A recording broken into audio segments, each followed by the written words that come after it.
Então, a mim me coube falar sobre a mobilização precoce. Então, eu realmente não tenho nenhum conflito de interesse em relação a essa apresentação e está relacionada a que nós, a terceira indicação, não manter o paciente mobilizado no leito desde que não haja indicação precisa.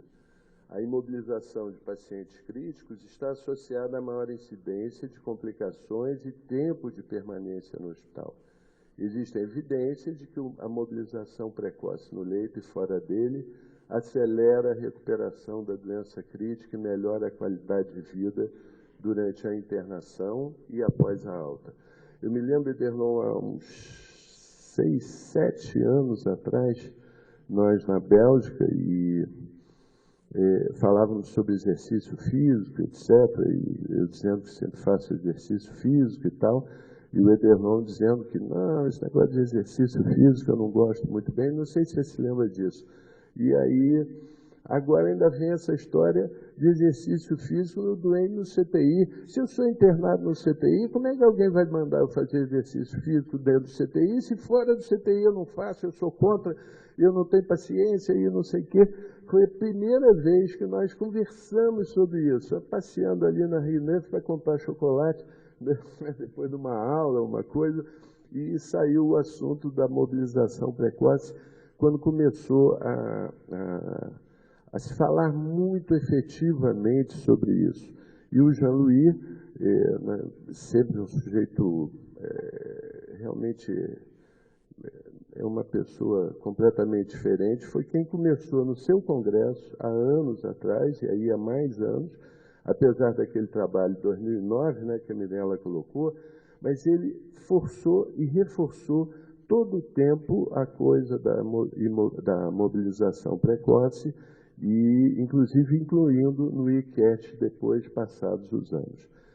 E essa realmente é uma das dificuldades. Se nós falamos que less is more, o Mervyn Singer fala nisso desde o congresso lá de Curitiba, depois no Rio de Janeiro ele reforçou, tem para antibióticos, para sedativos, para dispositivos e também não cuidar de quem não precisa, no caso dos cuidados paliativos, de que doentes que, como o Cristiano vai falar sobre isso, e temos dificuldade. Eu estava conversando ali com a Mirella, por exemplo, nos antibióticos, uma das maiores dificuldades nos hospitais particulares é quando o médico responsável, o médico assistente do paciente diz, não, eu entendo, etc. e tal, mas não tira o antibiótico, deixa o antibiótico por mais dias. E ele é o responsável, ele tem o contrato com o paciente, ele é o responsável pelo tratamento do paciente.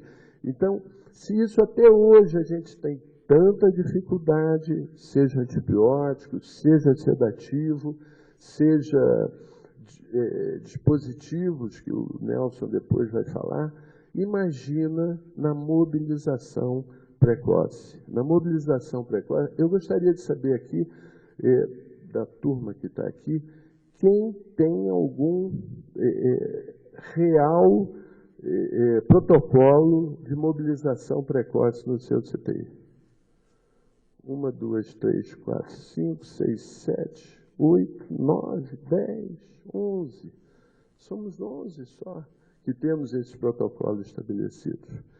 Quantos adquirem a meta estabelecida de mobilização precoce? Primeiro, quantos medem, realmente? Quantos adquirem a meta? 4 ou 5. Lá no nosso CTI, nós adquirimos, passamos a meta, que era de 70% dos pacientes com indicação serem mobilizados, passamos a meta agora há 3 meses. Há 3 meses, eu estou começando a reforçar a ideia de ultrapassar e aumentar a meta de 70%, já para 85%, que a gente já está adquirindo 85%, então a meta tem que ser 85%. Então, realmente, a mobilização precoce é muito mais difícil. A gente está começando efetivamente, se a gente tem aqui umas 50 pessoas, 10 fazem, então seria 20% das pessoas que estão aqui têm protocolo e somente 5 atingem a meta.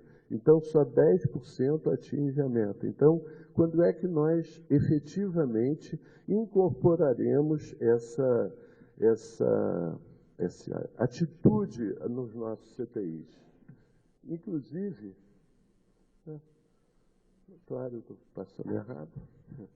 Inclusive, o próprio conceito de mobilização precoce é um conceito que não é muito claro. Né? O que é a mobilização precoce? Nós temos aqui 3 definições, e os trabalhos que definiram, colocaram essas definições. Pode ser definida como qualquer exercício ativo em que os pacientes podem auxiliar na atividade utilizando sua própria força muscular. É a intensificação e aplicação precoce dentro dos primeiros 2 a 5 dias de terapia, fisioterapia, em pacientes criticamente enfermos, podendo incluir intervenções específicas, como a mobilização ativa de pacientes em ventilação mecânica ou o uso de tecnologias como cicloergômetro e eletroestimulação. E, finalmente, é qualquer atividade, além da mobilização passiva, iniciada dentro de 48 horas após iniciada a ventilação mecânica. Eu não quero falar, mas eu sou do tempo em que a gente afundava o doente, deixava ele quietinho, para ele não se mobilizar na cama, enfiava sedativo, deixava ele dormindo direto, 5, 6, 7, 8 dias, fazendo diazepam, não sei, de 2 em 2 horas, de 4 em 4 horas, umas loucuras absolutas. Aliás, a gente nem queria que, nos falava muito em delírio, nem queria muito que mexesse com o doente, porque ainda corria o risco de perder o tubo, perder isso, perder aquilo. Então, é isso mesmo. E aí você hoje fala em pegar um doente que está em ventilação mecânica e colocá-lo para caminhar dentro do CTI, parece uma coisa assim, muito evoluída, assim, é uma evolução que, para ser aceita e implantada, eu tenho a impressão que precisa ser estudada e as pessoas precisam efetivamente acreditarem e colocarem em prática. Imobilismo tem relações com frequência cardíaca, diminui o volume plasmático, dá instabilidade ortostática, aumenta a incidência de TVP, alterações na dinâmica dos glóbulos vermelhos, propicia broncoaspiração, atelectasia, diminuição de 1% por dia da capacidade aeróbica, atrofia diafragmática, ela ajuda ou propicia ao delírio e leva a déficit de memória, faz poliúria, proteinúria, calciúria, as lesões cutâneas que acontecem com o imobilismo, efeitos imunológicos com leucocitose e aumento de marcadores inflamatórios, degradação da massa óssea e atrofia muscular. Então, isso é uma catástrofe para uma pessoa que já tem uma doença grave e nós provocamos essa síndrome, que é a grave síndrome e os efeitos do imobilismo. A fraqueza muscular. Quais são os principais fatores de risco para a fraqueza muscular? A sepse descrita, hiperglicemia, uso de corticoide, bloqueador neuromuscular, gênero feminino, puxa, pelo menos nisso a gente não está tão mal. Tempo de ventilação mecânica, catecolaminas, terapia renal substitutiva e o imobilismo. Em todas essas situações, nós, de alguma forma, estamos e fazemos e estamos atuando, mas no imobilismo ainda falta muito e isso precisa ser pensado e conectado e feito isso. Consequências da fraqueza muscular, acabei de fazer uma besteira aqui.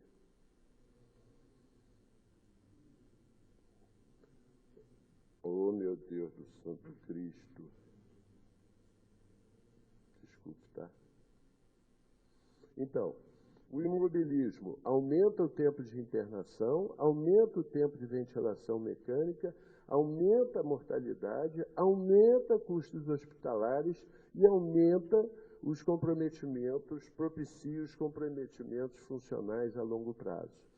Agora, a gente precisa ter muita atenção que tem que ser muito claros os critérios de segurança para a mobilização, porque senão existem determinados momentos em que a segurança, existem determinadas situações em que a segurança ela não pode ser comprometida para que a gente faça a mobilização. Então, temos que ver a frequência cardíaca, a pressão arterial sistólica, diastólica, a pressão média, uso de aminas sem aumento nas últimas 2 horas, que haja estabilidade hemodinâmica, não pode haver uma arritmia grave, sem catéter femoral, critérios respiratórios, como é que temos a frequência respiratória, como está a saturação, os parâmetros ventilatórios. Então, não é 100% dos pacientes que têm e podem ser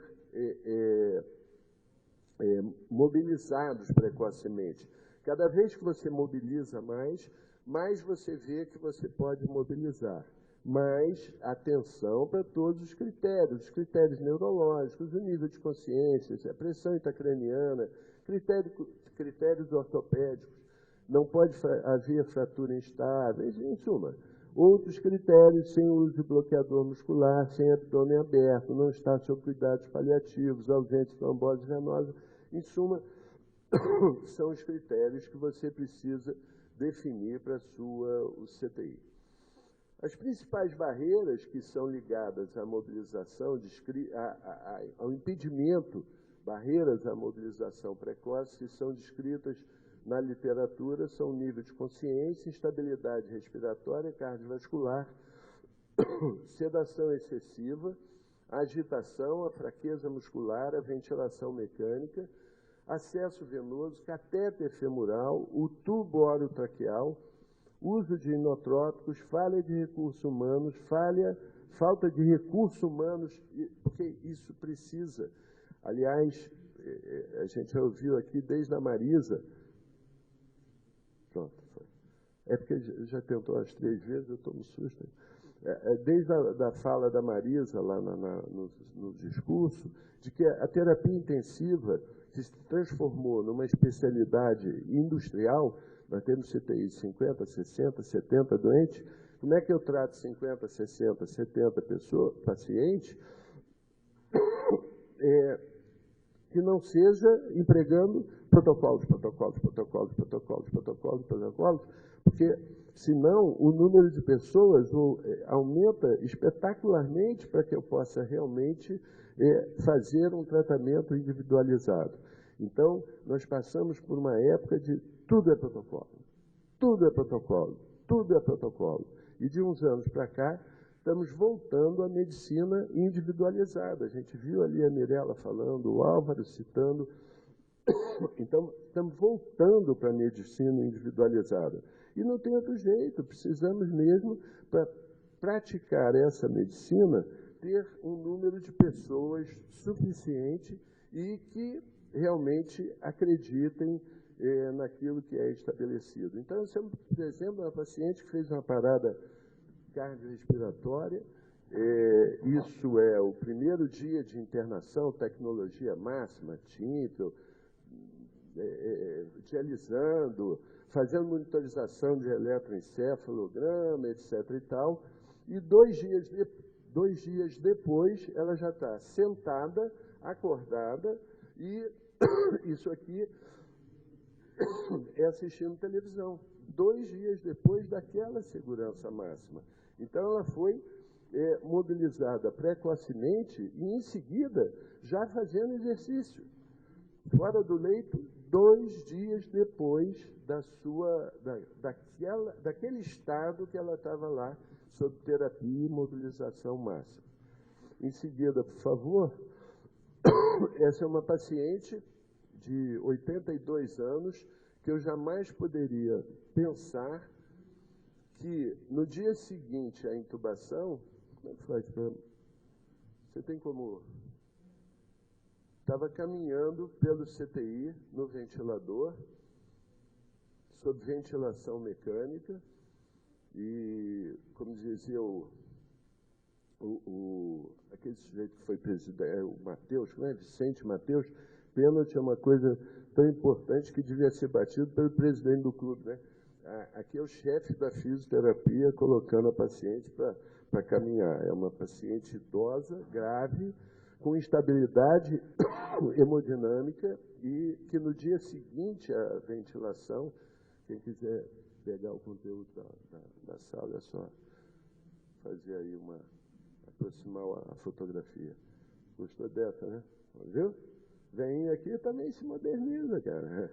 Só aproximar, né? Você gostou, né? Já gostou. É isso aí. Então, para a mobilização precoce, é preciso acreditar, é preciso estudar, acreditar e ter principalmente um grande líder do processo que assuma essa liderança do time e coloque isso em prática. Isso a gente conseguiu com o nosso novo responsável pela fisioterapia, que o Ederlon até conhece, não é o Cristiano? Que é uma pessoa absolutamente sensacional. Eu falava nisso há pelo menos 3 anos, brigava praticamente todo dia com o responsável pela fisioterapia e 2 meses depois que entrou o novo responsável pela fisioterapia, a gente conseguiu estabelecer o protocolo e já atingindo já a meta e ultrapassando a meta, já vamos apertar a meta. Então, é absolutamente fundamental. Doente não é para ficar dormindo, deitado, imóvel dentro do CTI. É uma ideia que precisa ser vencida porque faz um mal danado. Parabéns, Marcos.